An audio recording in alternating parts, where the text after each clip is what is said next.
Hi beautiful people, Kirsten here again, and I wanted to do a video on a topic that has been coming back just over and over. I see it repeated when people around me, and that is passive aggressiveness. That something that I need am working to get patient with. I have a difficult time with passive aggressive people, and I kind of get self-righteous about it because I'm very direct, and I believe it is the best way to communicate. However, I understand the psychology as to why a lot of people are passive aggressive, and I say a lot. I dare say maybe most people communicate passive aggressively. A lot of people are uncomfortable with confrontation, with dealing with negative emotions head on, dealing with fear, anger, anxiety, insecurity, agitation, any of that, and to confront someone else with something that they may have been a part in bringing up in you, or you bringing up in them. They just don't want to go there. And so what do? They find another way to take a dig or to get at you if they feel like you have disrupted their flow or their energy or made them feel a certain way. Instead of saying, hey, I'm angry, or you hurt me in this way, and can we deal with it? They do something else to let you know that it hurt you, but they're not going to say it. See, I have to take a deep breath because this has probably been the reason for a lot of the breakdowns in relationships, friendships I've had in the past, roommates, family members. Though right now I say I have a really healthy, I feel like I have healthy relationships with everybody in my inner circle. Because if I choose to have you there and you choose to be there, we're not going to have any unfinished business. There's not going to be any indirect communication there. People who are close to me know that I'm going to always address something directly, and if they don't with me, then it's going to come up. Because here's the thing, most of us are pretty sensitive to emotional energy, and a lot of us are at least. You can feel if something's off. I know that I feel if something's off in my communication or relationship with somebody. They're not telling me.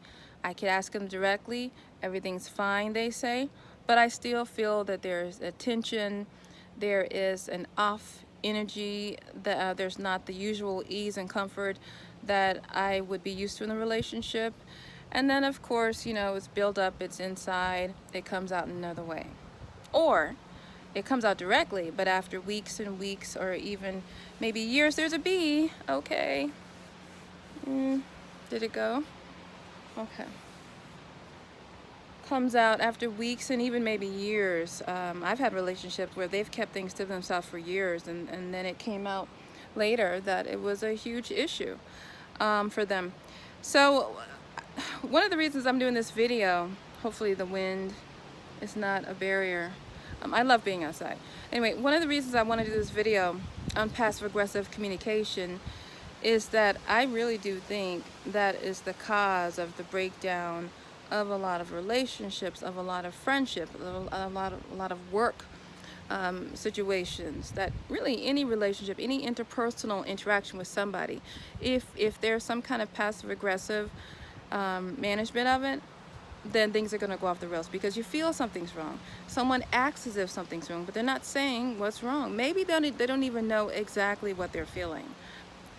And I do allow for that. You don't know why you're upset, but you are, so it's affecting the relationship. Or this is a lot of what's happened with me. Someone's so upset that they cannot come to me directly because they feel like they might be inappropriate. They're going to curse, they're going to call me a name, and in order to not do that, they table it, and then they maybe never get to it, or it comes out in another way. So I challenge people to, if you have to take a moment, but don't take too long, and address these issues head on. Yes, you will have to sit in discomfort for a while. These conversations are not easy. They're never comfortable, but they are necessary to have clear energy and relationships with people. And there's different styles of these communications. There's passive, where you let people walk all over you and you're a doormat, and even if you feel something, you're never going to address it, and so that doesn't even come out in any sort of aggressive way. You're just passive, and you keep it all inward, and you take it all on, and then you end up feeling things, and it affects you physically, emotionally. And people like this in their 50s and 60s have significant issues. Passive aggressive, which is, what I mainly want to talk about, where you're not addressing it directly for the reasons I have mentioned, but you are going to address it in some way. You're going to let the person know that you're not happy. Whether it's cheating, that's a dramatic example, or you don't take the trash out, or you don't do the dishes, even though you know that's an issue for your partner because you're mad about something else. And then there's aggressive. Aggressive is what it is. You are in someone's phase, in the moment, right away. It doesn't matter how upset you are. It doesn't matter if you're name calling, if you're hurt, if you're angry, if you're cursing at them. You are going to address it in the moment. There is no passivity about it. None of these, obviously, are the best ways to go into a situation. If you need to address a problem and problem solve, deal with some kind of conflict resolution, the best way is assertive communication, right? And so that is focusing on what you want to communicate, also being very, very conscious of being compassionate, thinking about what they may be feeling and thinking. If you come in a situation where you're wanting to blame someone, you're going to lose them. And so that's why I understand a lot of people they become passive aggressive, because they don't want to deal with something in the moment if they're angry. And then aggressiveness is, again, you're going to lose them because you're coming at them wrong. Assertiveness is really the best way to do this, but that means you have to be okay with uncomfortable situations. You have to be okay with making someone uncomfortable and you feeling uncomfortable and having these really yucky conversations about, you made me feel this way, or I feel this way because I felt this, and I want to give you a chance to explain, and I would like you to give me a chance to explain how I feel and why this hurt me. It doesn't go well necessarily. You can't be attached to the outcome of how the person's going to respond. But I've seen too many situations recently with relationships around me and other people I know who handle things passively, passive-aggressively, or aggressively, and it just goes off the rails. Am I perfect? Absolutely not. I probably tend to go between aggressive and abundant, or aggressive and assertive. I'm not typically passive or passive-aggressive. Anybody who knows me knows that I just can't sit with something. I have to address it, and I usually have to address it now. But again, there's a happy balance in everything, and that is found in the land of assertiveness.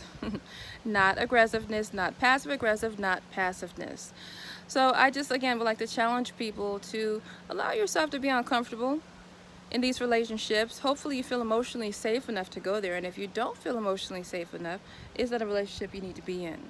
Is that a friendship? Is that a romantic relationship that is going to serve you and serve them? If you don't feel emotionally safe to have those tough conversations. Okay, that's it for now. Hopefully this wasn't discombobulated.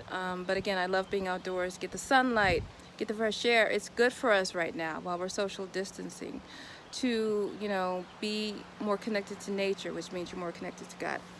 Anyway, life is now. Take care and stay healthy.